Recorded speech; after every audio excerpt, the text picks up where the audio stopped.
Sindicato Mexicano de Electricistas informa. Magariño Luébano, representante propietario principal.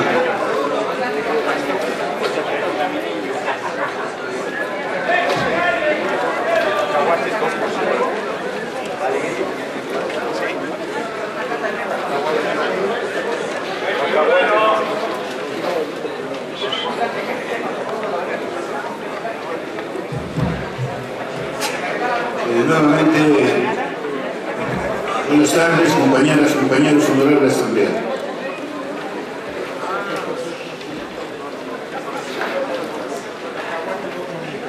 La última asamblea que celebramos, en la que efectivamente el compañero Carrillo Sobrero fue el presidente de los debates, acordamos, a través de una aportación que hicimos los jubilados, publicar un desplegado en algún medio de comunicación marcando la posición del grupo de jubilados del Sindicato Mexicano de Electricistas. Este desplegado fue publicado el 23 de marzo en el suplemento Orbe, que es un suplemento del periódico La Jornada, y que aparte de lo que se publica aquí en México, también hay comunicado hacia 22 países. Solamente lo mostramos para mostrar que hemos cumplido con ese acuerdo de la Asamblea. Aquí está el desplegado, también lo pudimos reproducir, lo repartimos la semana antepasada, dando cumplimiento al acuerdo de la Asamblea. Mañana mismo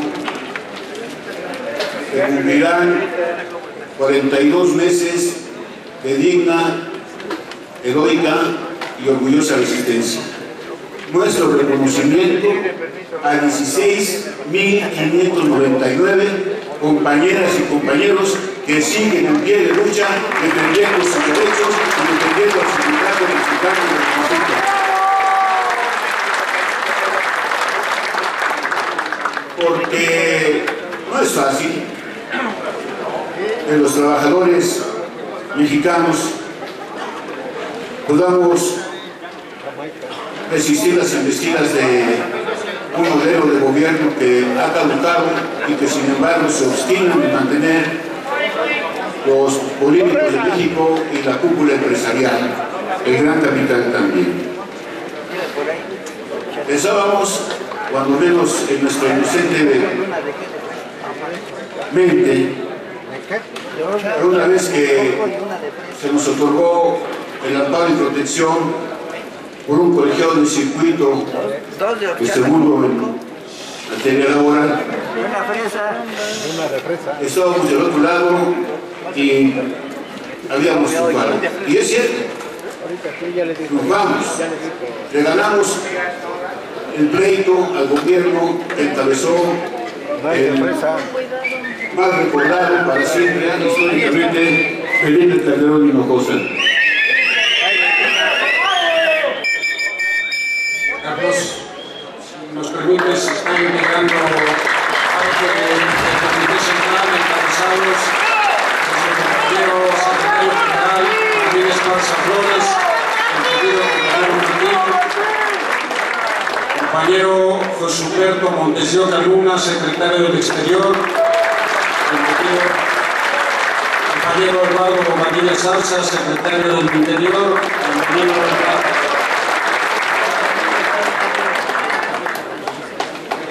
compañero Fernando Muñoz Ponce, secretario tesorero. Bienvenido, Fernando.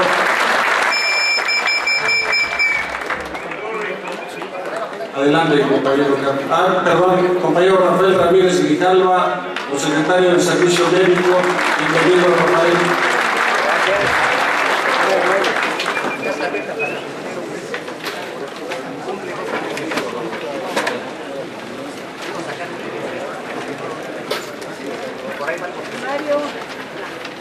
Les vamos a hacer un anuncio. Un vehículo Honda blanco con placas NAT 6043 Village MDH 8651. Ambos vehículos están observando aquí en los Sutex. Ojalá si son nuestros podemos retirarlos. Y decíamos que efectivamente habíamos ganado el pleito al más recordado Calderón. Hoy lo protegen los intereses empresariales, lo protegen los políticos que están ahora en el poder. Esos políticos que están ahora en el poder, ese que ascendió de manera ilegítima a la presidencia, en lugar de poner orden como marca la Constitución, en lugar de hacer prevalecer el Estado de Derecho, se adjudicó y compró la herencia de Calderón. Y en esa adjudicación convenció a quienes están encargados de aplicar la justicia en el Estado de Derecho. Y la Suprema Corte revocó la sentencia del colegiado del circuito y nos negó el amparo y protección que se había otorgado, diciendo que no procedía la sentencia porque el presidente de la República no tenía contacto con el director de CFE. Ya se dijo aquí por la dirección, lo hemos dicho bastantes veces, no era el motivo ni fundamento de nuestra denuncia, de nuestra demanda, y sin embargo estos ministros retorcieron la ley, equivocaron los conceptos legales y constitucionales y revocaron la sentencia. Es más, la copia estenográfica, que es el relato de lo que ocurrió en la segunda sala para negar el recurso, para otorgar el recurso de revisión del SAE, no tiene nada que ver, como ya hemos leído y como se nos ha dicho aquí, con lo que es el contenido del englose final de esta decisión de la Suprema Corte.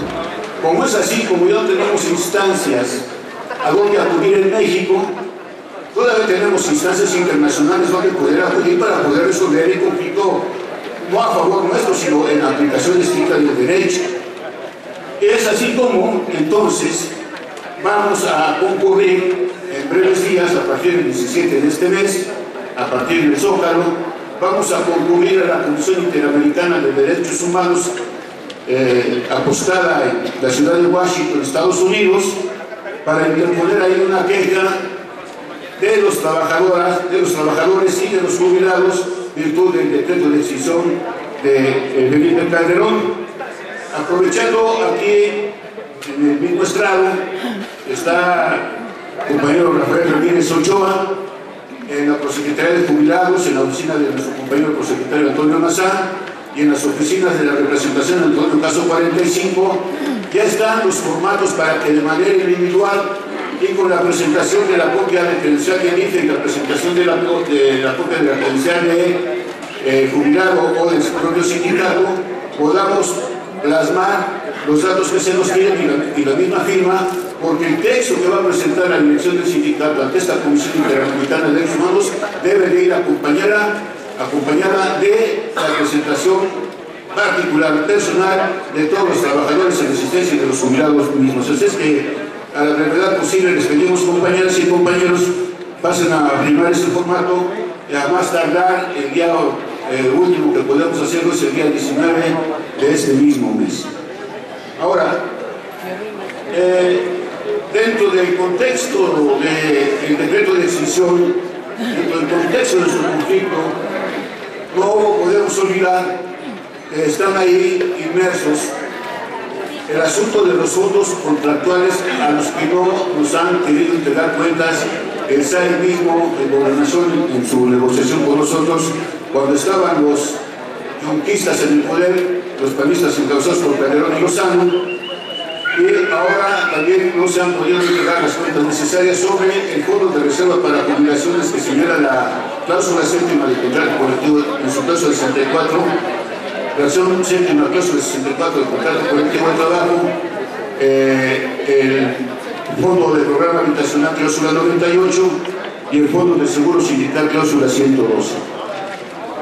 Podemos decir entonces, compañeras y compañeros, que amén de ello, dicho por la dirección del sindicato, también se va a presentar una demanda en virtud del incumplimiento de las obligaciones laborales contractuales del patrón con el que contratábamos, porque se mencionan cantidades estratosféricas de miles de millones de pesos que no han cumplido con esas obligaciones, lo que ellos llaman, los tecnócratas llaman el pasivo laboral, y que dicho por la dirección está alrededor de los 321 mil millones de pesos.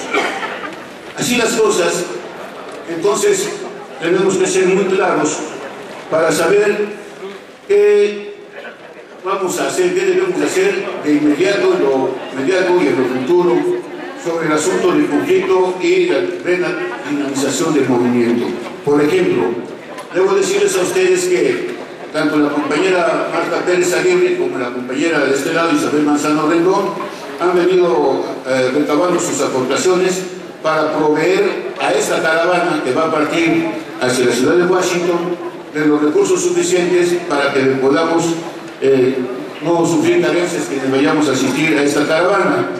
De la misma manera, para los jubilados, les pedimos por favor que quienes tengamos el deseo de ir presentes en esta caravana, concurramos con el compañero Cayetano Ávila Almanza, que está haciendo la lista de quienes vamos a ir, porque nos comprometimos aquí a que los jubilados podamos financiar un camión para ir a acompañar a quienes se van a internar en el territorio gringo, acompañar hasta la frontera, a Nuevo Laredo, para que de ahí nuestros compañeros que vayan a llegar hasta Washington puedan irse a interponer esta queja. Entonces, compañeras y compañeros jubilados, todos nosotros sabemos que también la situación económica nuestra ya no está bollante, ¿verdad? Porque de una manera, de otra manera, con la cuota sindical, que por cierto los convoco a que sigamos aportando la cuota sindical del artículo 130 de los estatutos, hemos venido haciendo aportaciones de una u otra manera y sabemos que no está así tan fácil, pero yo creo, firmemente creo, que podemos hacer el esfuerzo, compañeras y compañeros, de seguir aportando en cuanto a los recursos que están recabando nuestras compañías, y sí podemos seguramente financiar el camión que nos va a llevar hasta Nuevo Laredo y que desde luego nos va a regresar. ¿O acaso no vale la pena? ¿Acaso no vale la pena hacer ese esfuerzo para que nuestros compañeros de la elección, con todo el apoyo del sindicato, con los 16.599 y con el apoyo de los jubilados, se interponga ante la Comisión Interamericana de Derechos Humanos por violación de sus derechos una queja? ¿No vale la pena nuestro contrato colectivo? ¿No vale la pena nuestras prestaciones? Pues qué bueno que se diga que sí, y ese sí, buscándolo, apuntándonos para ir viajando en la caravana, porque hacemos eco de las palabras de la elección del sindicato. Hemos ido en otras caravanas, a través de la Confederación, hemos ido a otros estados, y hacemos allá el evento en los estados y todo aquello, ¿verdad? Y a veces nos damos un pequeño espacio para poder solazarnos de alguna manera.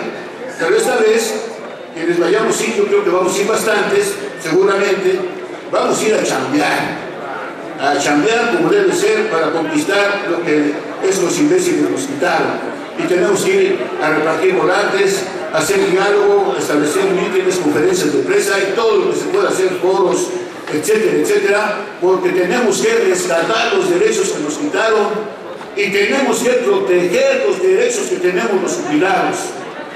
Ahí están ya los datos en el terreno internacional de cómo han venido conculcando los derechos de los trabajadores jubilados en el planeta.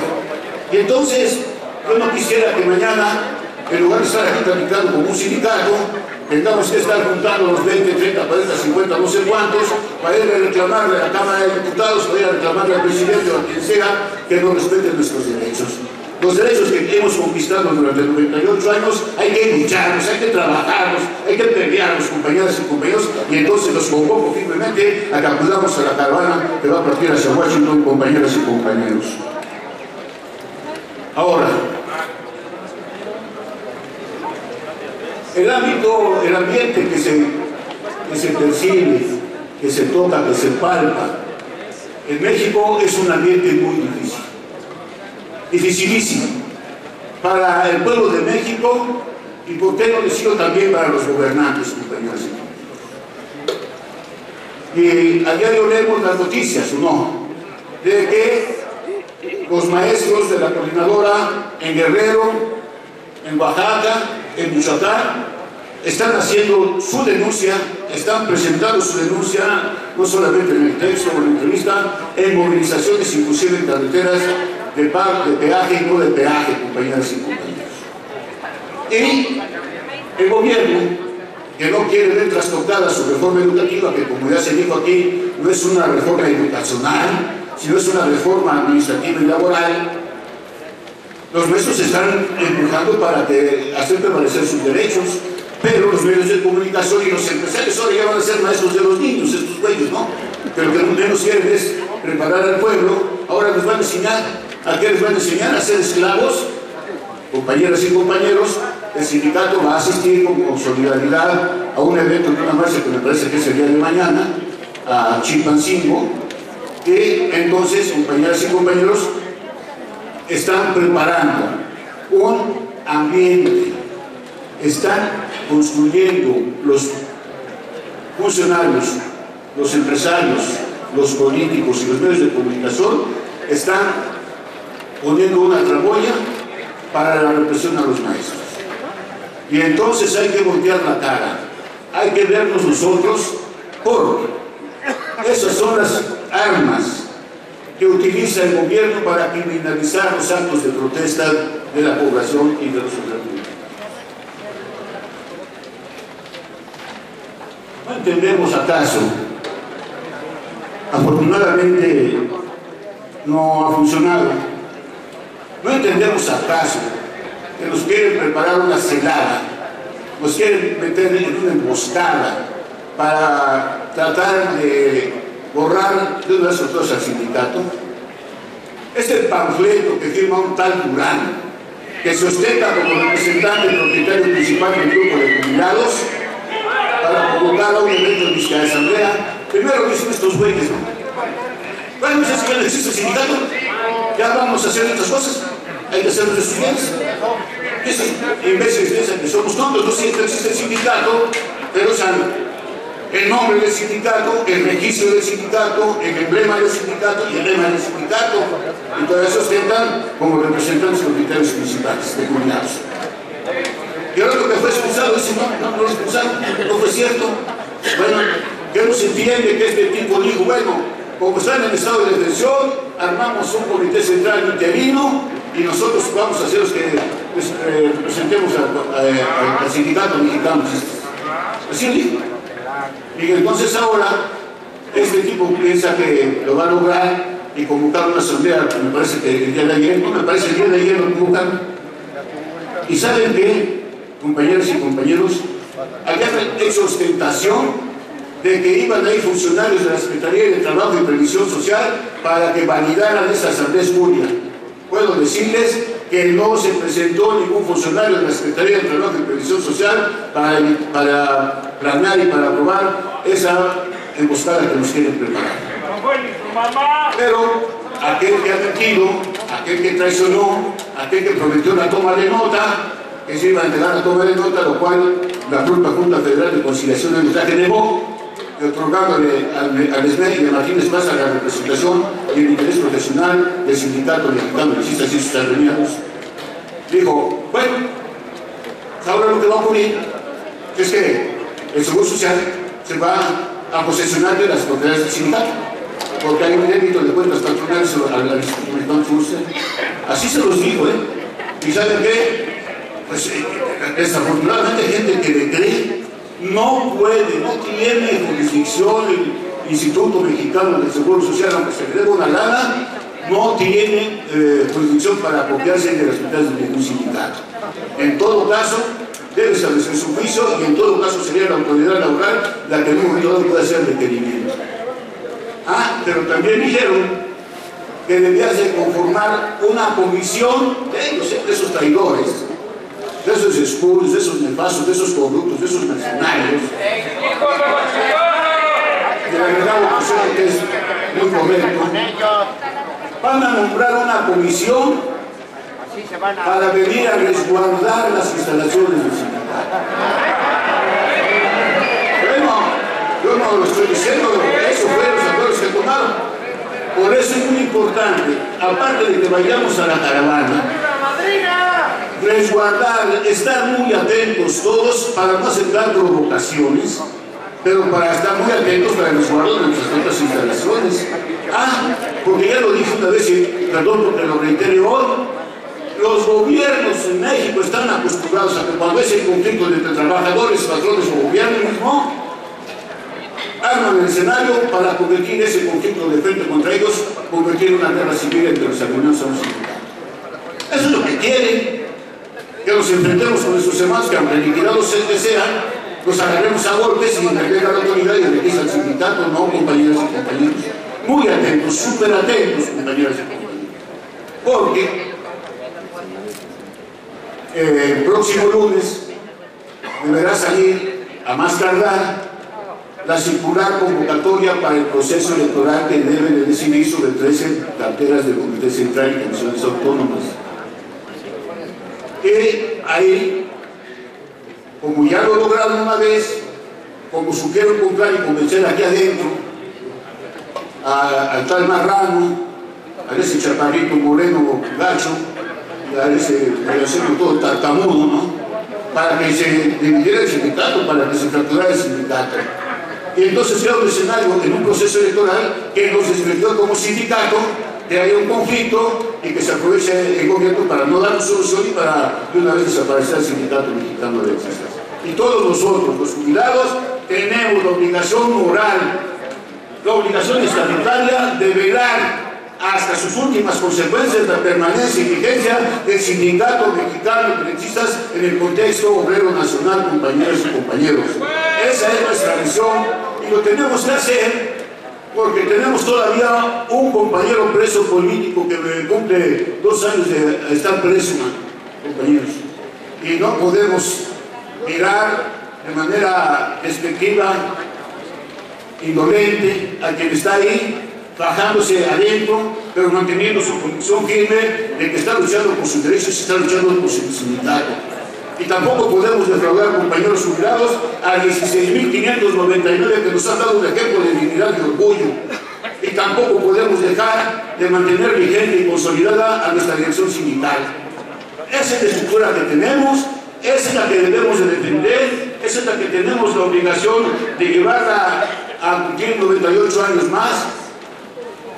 Y entonces, en la reflexión, en el tono de nuestro acontecer diario, políticamente, sindicalmente hablando, tenemos que decir que todavía, a pesar de los pesares, a pesar de lo que nos han hecho, a pesar de las persecuciones y de los presos, todavía aquí hay miles de jubilados leales que aman a su sindicato.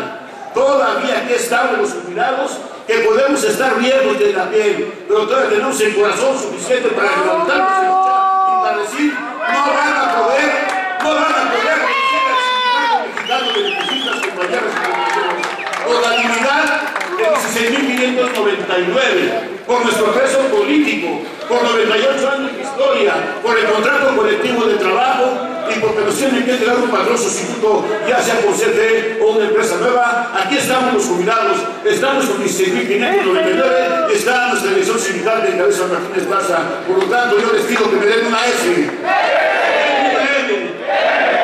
una E. No se oye. Más fuerte. Un chingo de veces.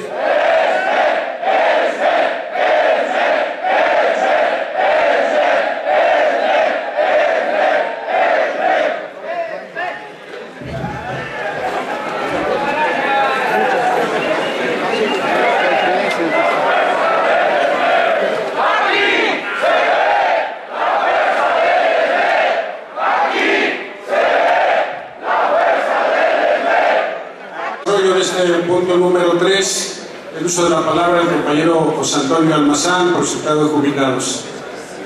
También damos la bienvenida a la Asamblea al compañero Gregorio Paredes, prosecretario de Elecciones. Presente, compañero Gregorio.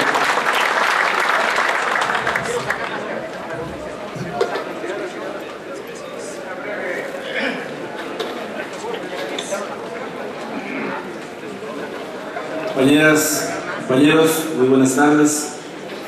Estamos ya en lo que se llama las horas lentas. Todos estamos a la expectativa de la reunión que tendremos el día de hoy a las 7 de la noche en la Secretaría de Gobernación.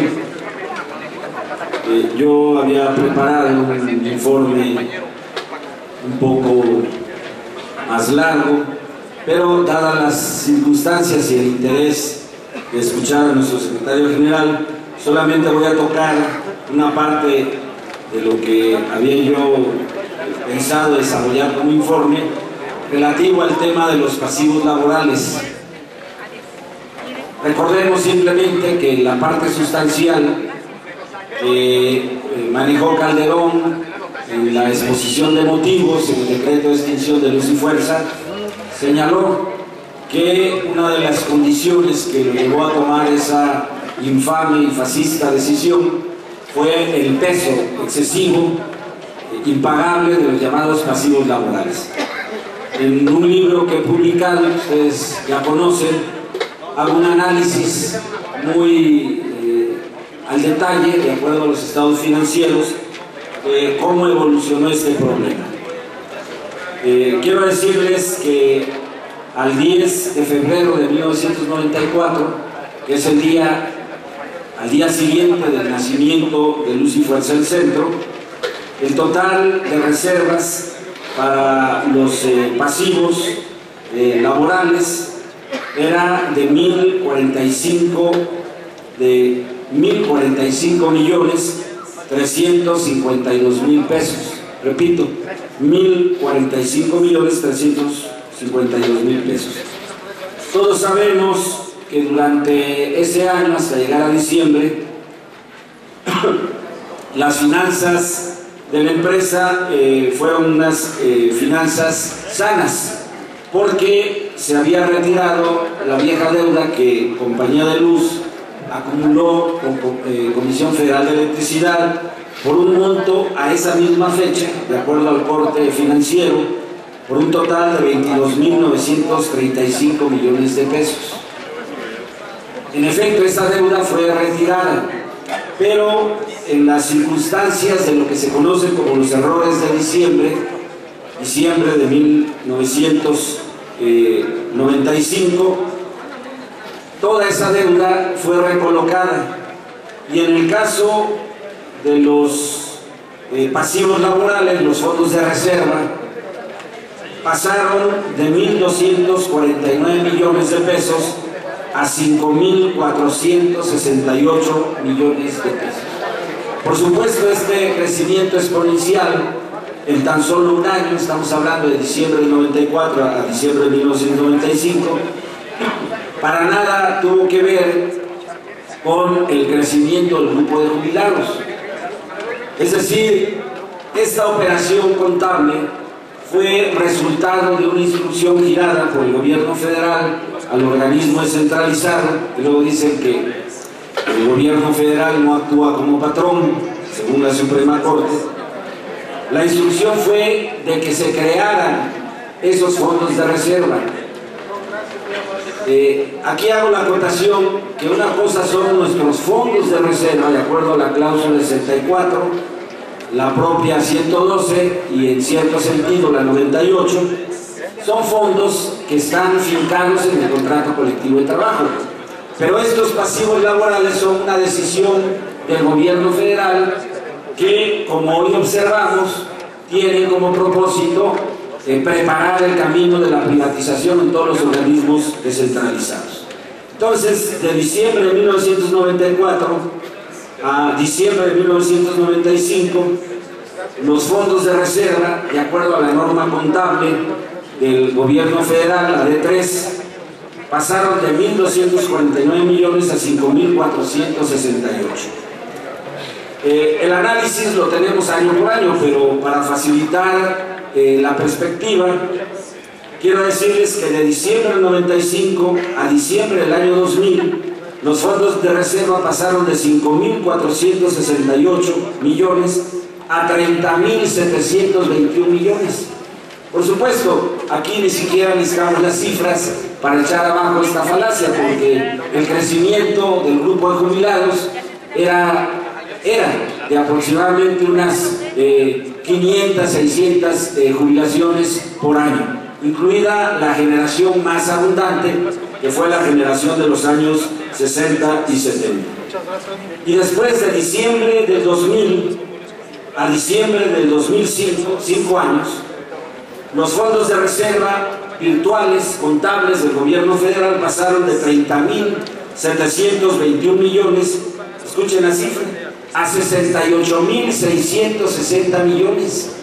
Esto es un absurdo, pero lo que estaban haciendo mediante este procedimiento era, por un lado, la compra de energía en bloque, cara a Comisión Federal de Electricidad, y por otro lado, los pasivos laborales, a preparar las condiciones para la privatización.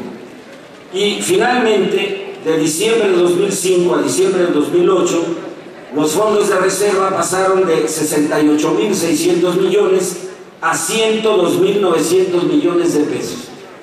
Estos fondos de reserva son los que Calderón argumentó en los considerandos del decreto de extinción como el punto central para declarar que Luz y Fuerza era inviable, que carecía ya de interés público y que no era conveniente para la economía del país.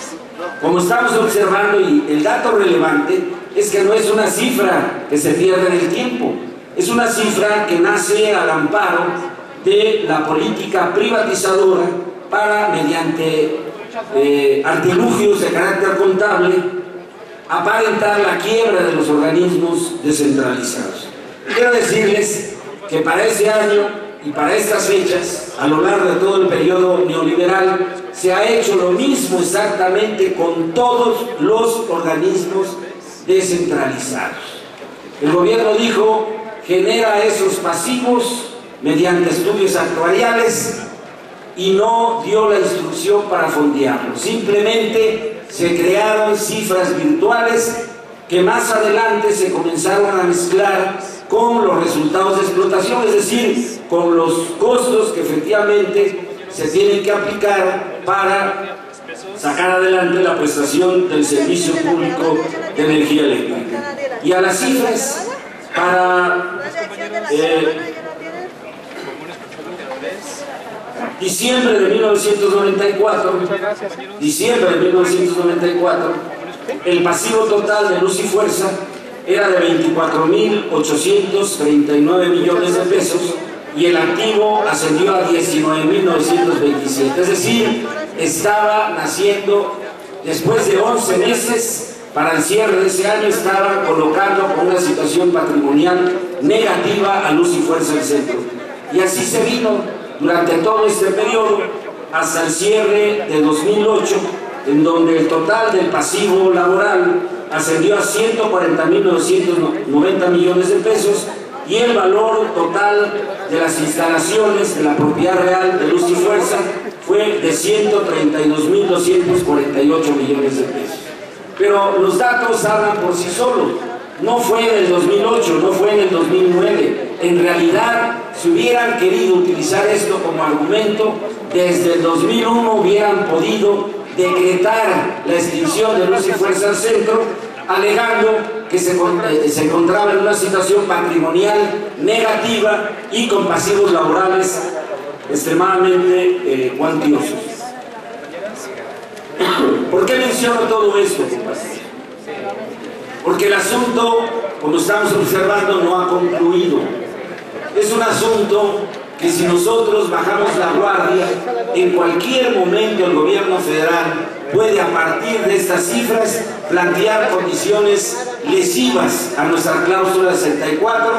Ojo, no a los fondos de reserva de 64, 98 y 112, sino a partir de estos datos que son cifras virtuales basados en estudios actuariales amañados para decir que no está en condiciones de garantizar la aplicación de la cláusula 94 y, por supuesto, la cuantiosa suma que ampara la cláusula 112 de nuestro contrato colectivo de trabajo.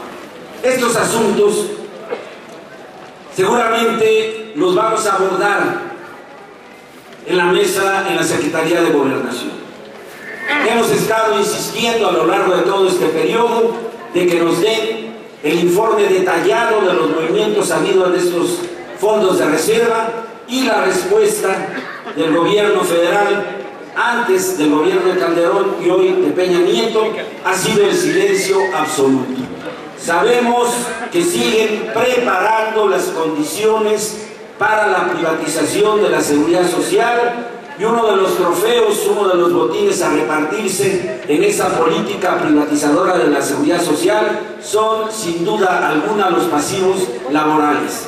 Los pasivos laborales del IMSS, los más cuantiosos, del Seguro Social en ese orden, de Pemex, de Comisión Federal de Electricidad. Ese tema ya lo abordamos en la sesión anterior, y por supuesto los pasivos laborales de Luz y Fuerza del Centro, que no podrá ser extinguida en tanto este tema no sea resuelto conforme a derecho legal y constitucional.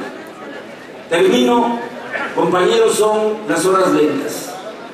Los llamo a que mantengamos la calma, a que actuemos con prudencia, a que seamos pacientes, porque tendrá inevitablemente que presentarse una alternativa de solución al conflicto como lo ofreció el gobierno de Peña Nieto. La propuesta que sea será traída y analizada por la dirección del sindicato, analizada y discutida en la plenaria de la Comisión de Trabajo, y todo ello en el marco estatutario, sujeto a la discusión y al acuerdo de nuestro máximo órgano para la toma de decisiones, que es nuestra Asamblea General, estatutariamente hablando. Entonces, estas son las condiciones. Estamos aquí, compañeros, firmes y dignos, con coraje e impacientes, con mucha dignidad a cuestas, y todo ello será un factor decisivo para que el día de hoy podamos arrancarle la propuesta al gobierno federal y abramos un cauce para la solución y la recuperación de sus empleos a nuestros queridos hermanos que se han mantenido con heroísmo y con dignidad en la resistencia del Sindicato Mexicano de Electricistas. Y ahí estaremos los jubilados, compañeros. Ahí estaremos los que estamos aquí y miles más que han venido cobrando conciencia en las últimas semanas, en los últimos meses, conscientes que la salida para garantizar la sobrevivencia del Sindicato Mexicano de Electricistas está aquí en nuestra casa y no en los nidos de los traidores que el gobierno federal se apresta para recolocarlos en el momento más oportuno. Cerremos filas en torno a nuestro querido y heroico Sindicato Mexicano de Electricistas y en torno a nuestro secretario general, Martín Esparza Flores, compañeros. Muchas gracias.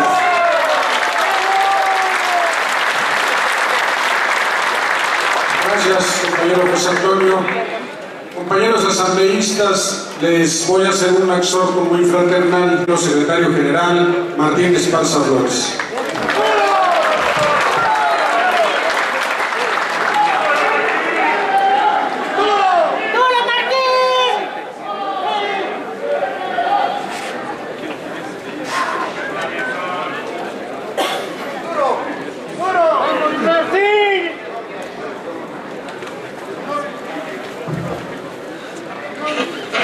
Compañeros del grupo de jubilados, nombre del Comité Central de las Comisiones Autónomas, reciban un fraternal saludo. Esta asamblea, convocada por el representante propietario principal, Carlos Magariño, en la Comisión de Trabajo, es de suma importancia previo a las horas que faltan para reunirnos con el secretario de Gobernación, con Miguel Ángel Osorio Chong. Va a ser la reunión el día de hoy, porque seguramente nos están monitoreando, compañeros. Y entonces los acuerdos que hoy se tomen, que también lo sepa la Secretaría de Gobernación, porque yo creo que uno de los acuerdos de esta asamblea será continuar en la lucha hasta que nos restituyan nuestra fuente de trabajo y restituyan los derechos adquiridos de todos los jubilados, compañeras y compañeros. Y la movilización de nuestro sindicato. Hoy, como preámbulo, hay una noticia que sale del periódico Dice, determinará el Ministerio Público si García Luna debe comparecer por el caso Florence Cassés, y quien demandó Genaro García Luna fue el presidente de la Comisión Nacional de Derechos Humanos, Raúl Plasencia, que nos acaba de entregar un documento, esa comisión, donde dice que en el caso nuestro ya es un asunto juzgado y que no se pronuncian. Y sí se pronunciaron sobre que le violaron sus derechos fundamentales a la francesa porque no se le respetó el debido proceso. Cuando en el caso nuestro, cuando nos llevaron a un debido proceso que fuéramos notificados de manera individual o colectiva, llegó el ejército vestido de PFPs, la Marina, las Fuerzas Armadas, y a echarnos de los centros de trabajo. ¿Cuál debido proceso, compañeras y compañeros? Ellos le apostaron al cansancio y a no continuar en la lucha. Pero de manera muy cínica también anuncia la Suprema Corte de Justicia de la Nación, el mismo día de hoy sale, dice que la Suprema Corte va a impartir un curso sobre legislación internacional en derechos humanos. Porque este curso va dirigido a 700 juzgadores de todo el país. ¡Qué vergüenza de los que están en la Suprema Corte! Que su obligación constitucional es la de garantizar los derechos individuales y derechos humanos de todos los mexicanos.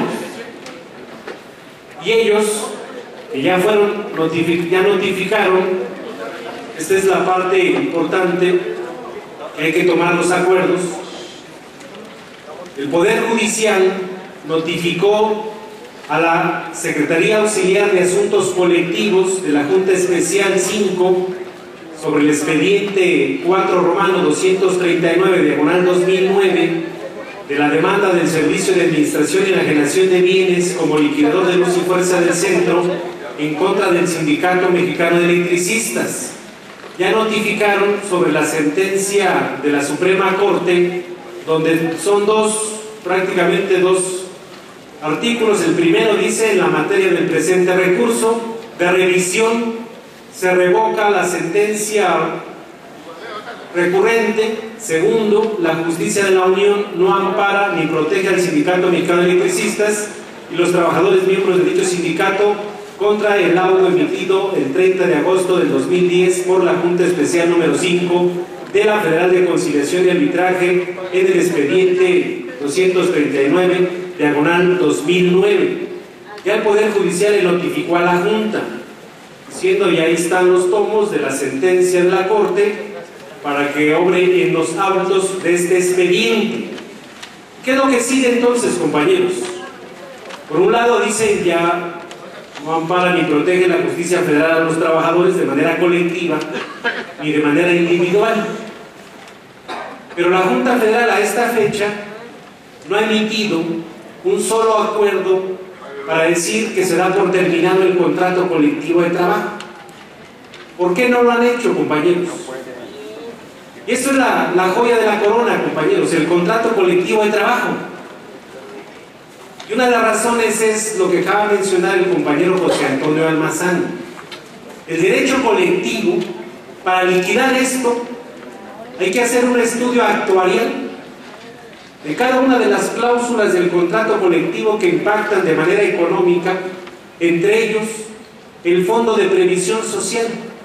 Los famosos pasivos laborales son obligaciones del patrón con los trabajadores.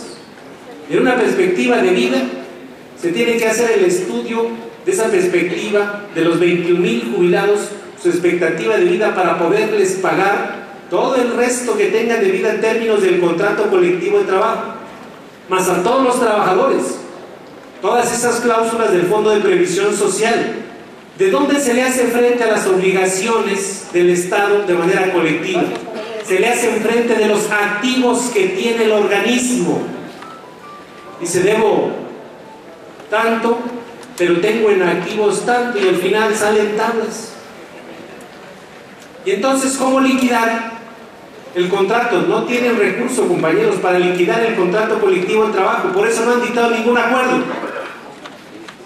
Porque entonces para poderlo liquidar es de los activos, y esa es la parte que tenemos que emplazar nosotros como Sindicato Mexicano de Electricistas al cumplimiento de las obligaciones laborales. Los jubilados tienen que emplazar conjuntamente con nosotros, que es la parte que sigue, a decir: aquí se joden, aquí nos pagan la cláusula 64, las prestaciones del contrato colectivo de trabajo, todo el tiempo que tenga de vida un jubilado, compañeros, y ese es un derecho adquirido que no te lo pueden quitar constitucionalmente. No te lo pueden quitar constitucionalmente. Por eso me han dado largas el cómo resolver. Por un lado dice la CFE: yo no soy patrón sustituto porque no he adquirido la infraestructura, la tengo prestada. Esa infraestructura tiene un valor, son activos para hacerle frente a estos pasivos, y esa es la demanda de nosotros. Le van a entregar de manera definitiva la infraestructura a la CFE, pues que se la entregue, y entregándosela tiene que hacer obligadamente responsable de todas las obligaciones obrero-patronales con los jubilados y con los trabajadores. ¿Cuál es la fortaleza de nuestro movimiento? No aceptar las migajas del gobierno en ir a renunciar a nuestro derecho al trabajo. Ya hay varios compañeros en activo aquí presentes, ya les aguantamos 3 años, 6 meses. ¿Vamos a rendirnos, compañeros? No nos vamos a rendir, y ese debe ser un mensaje muy claro el día de hoy al gobierno. Ellos han hecho suyo el conflicto porque fácil estaba la salida. La salida era dejar firme la sentencia del tribunal, donde la CFE recontrata a los trabajadores, se hace responsable de sus obligaciones con los jubilados, se resuelve el conflicto de fondo. Pero ellos le dieron la orden a la Corte, pensando que con esa decisión íbamos a estar formados en la ventanilla de la Secretaría de la Junta Federal a renunciar voluntariamente a nuestro derecho al trabajo. Si los que nos quedamos en la resistencia en activo del sindicato, es la ladura de esta organización, compañeros. Es la gente más consciente, y además de varias generaciones. Y si ya nos quedamos también, es porque en todos los trabajadores en activo está la mejor mano de obra calificada del Sindicato Mexicano de Electricistas. Las pruebas están ahí.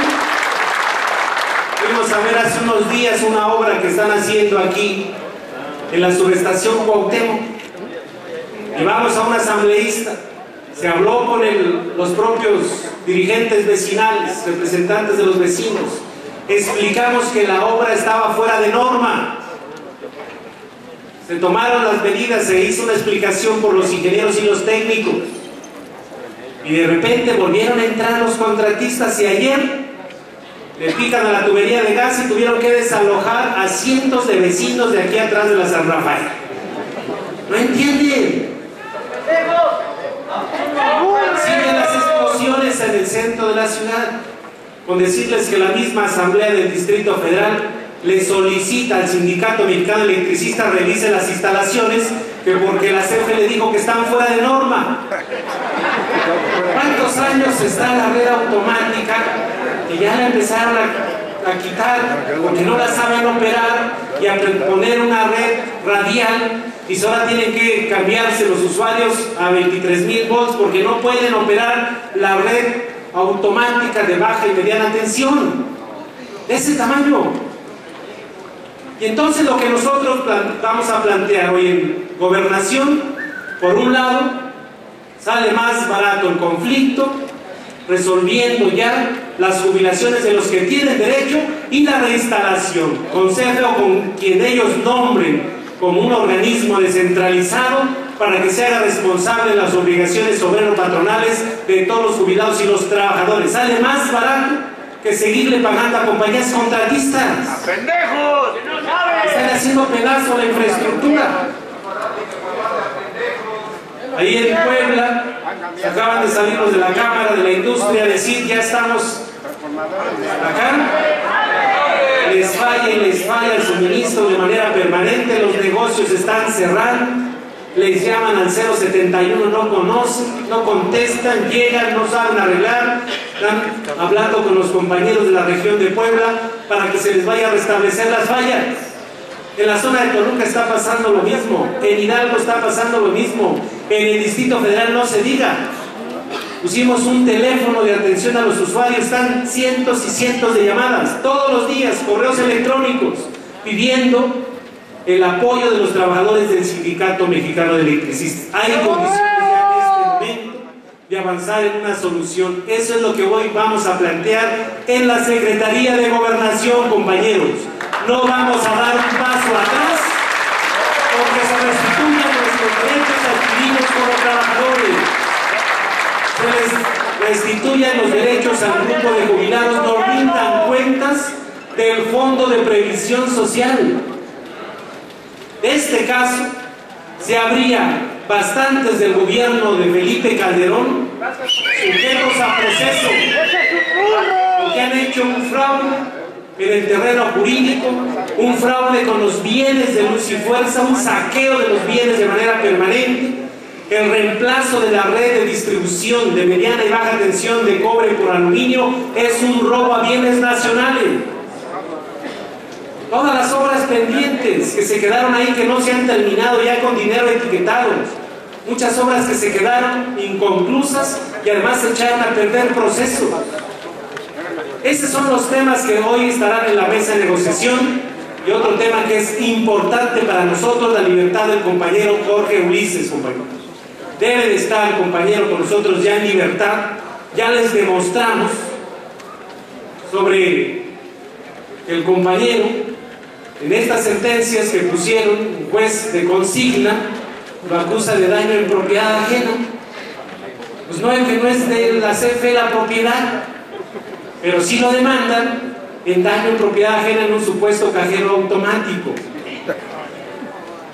Por otro lado sale Néstor Félix Moreno Díaz, acusado de fraude de varios millones de pesos, y ya pudo salir bajo caución.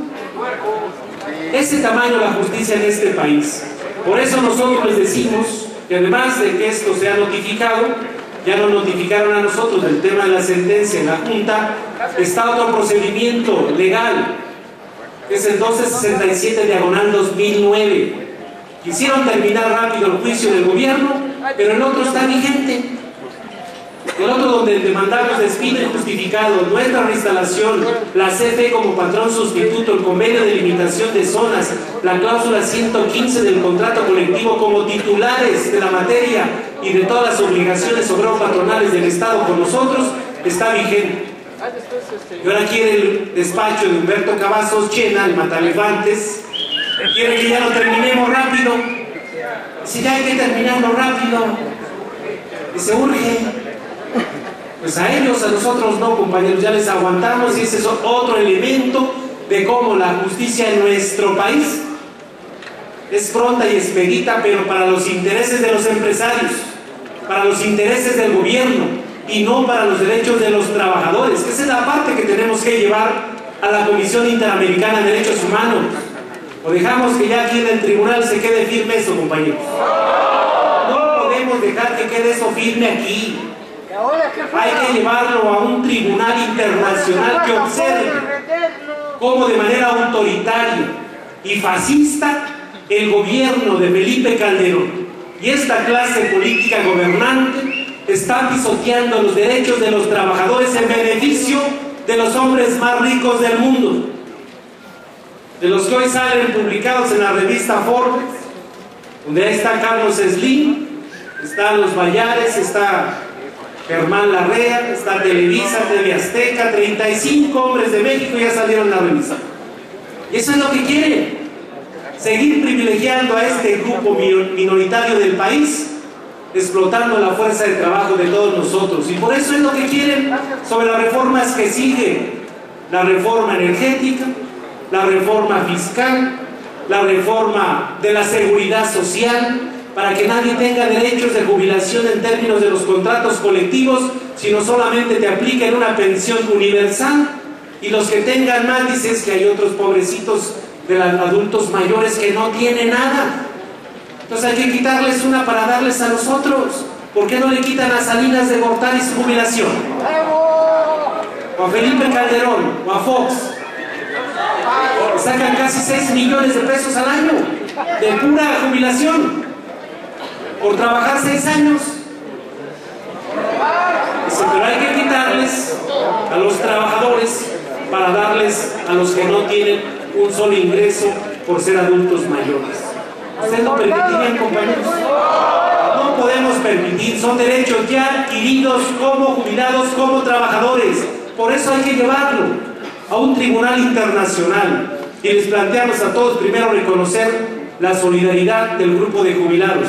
Nos dice la compañera Marta que sí han aportado al grupo de jubilados, que ya hay recursos suficientes para poder acudir a Washington en la caravana con tratados autobuses y poder hacer toda una agitación desde aquí del Distrito Federal hasta la frontera y más allá de la frontera de nuestro país.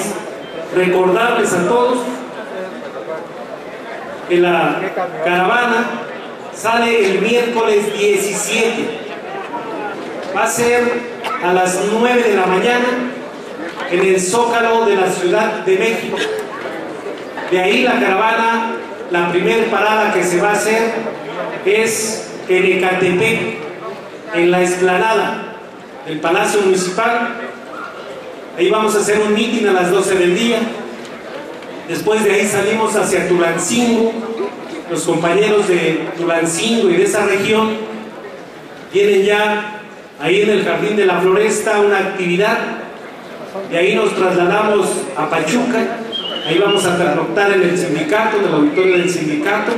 Y de ahí hay programados para el día jueves 18 varias actividades: conferencia de prensa, un foro en la Universidad del Estado de Hidalgo, habrá actos políticos en plaza del Centro Hidalguense de Estudios, en la Plaza de la Independencia del Reloj, y por la noche estaremos llegando a la división de Juandó para pernoctar ahí.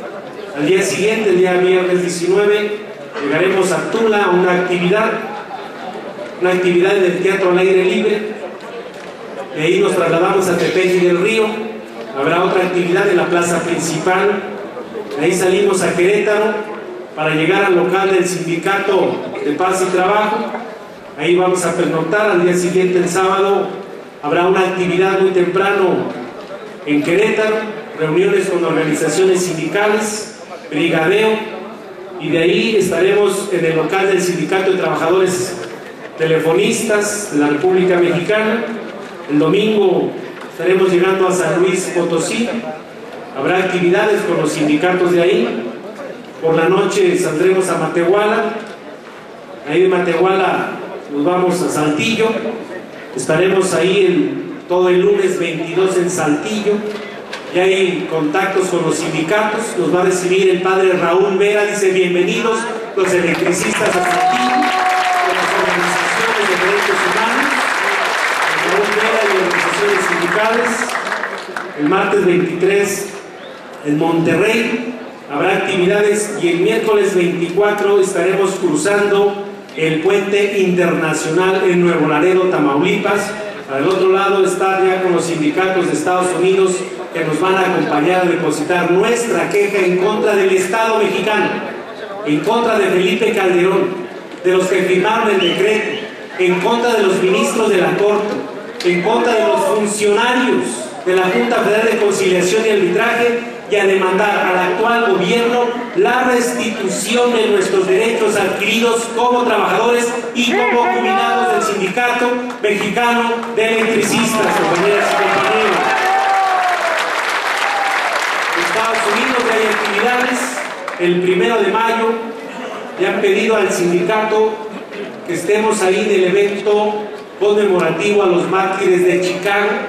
Le van a abrir un espacio al sindicato para dar un mensaje en Estados Unidos, y por eso es importante mantener la unidad, camaradas.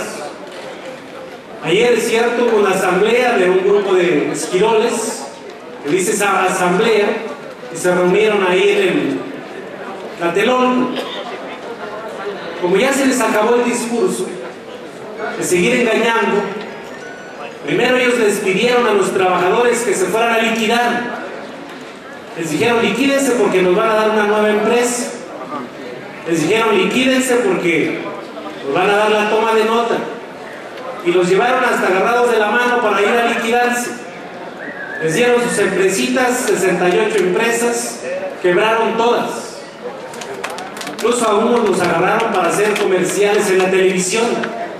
Salían ahí un grupo de ingenieros diciendo ya nos está yendo muy bien con las donitas, tenemos franquicias. Esos ingenieros están sumamente enfermos, perdieron todo su dinero de la liquidación, el préstamo que les dio la Secretaría de Economía y su franquicia quebró, compañeros.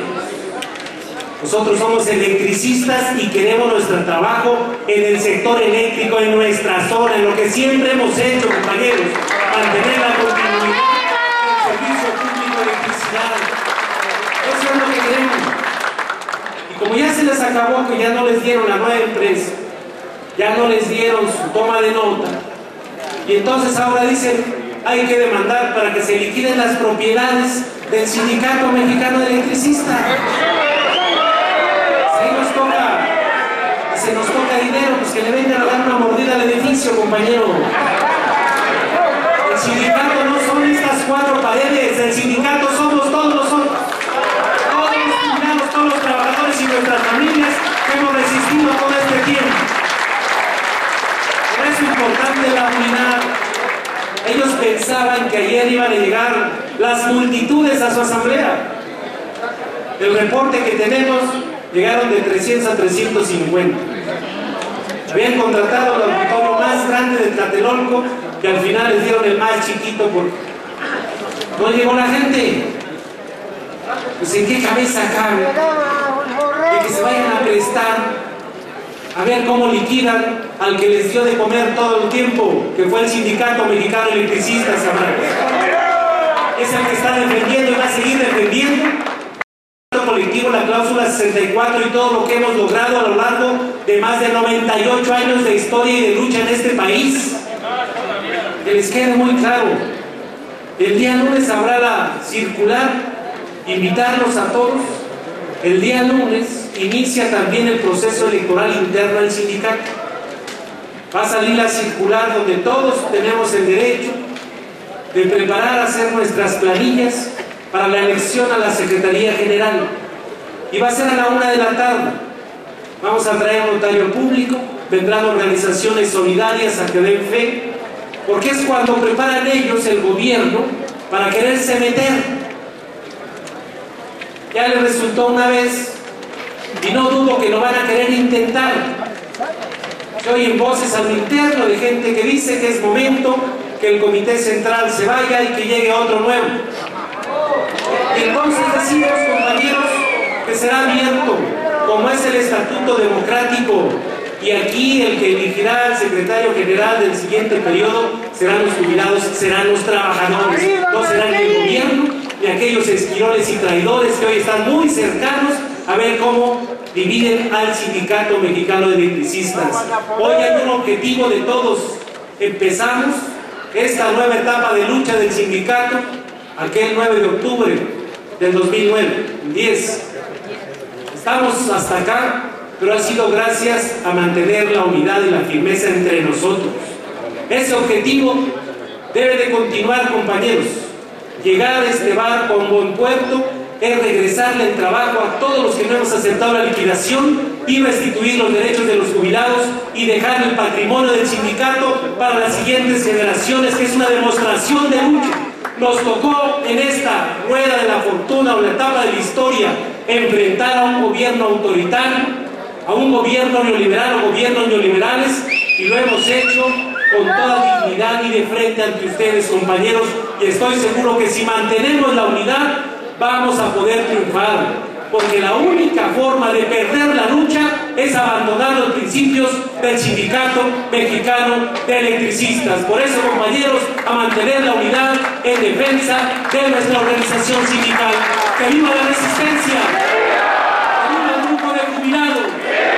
¡Viva nuestro compañero preso político! ¡Viva el Sindicato Mexicano de Electricistas! ¡Viva el Sindicato Mexicano de Electricistas! Muchas gracias.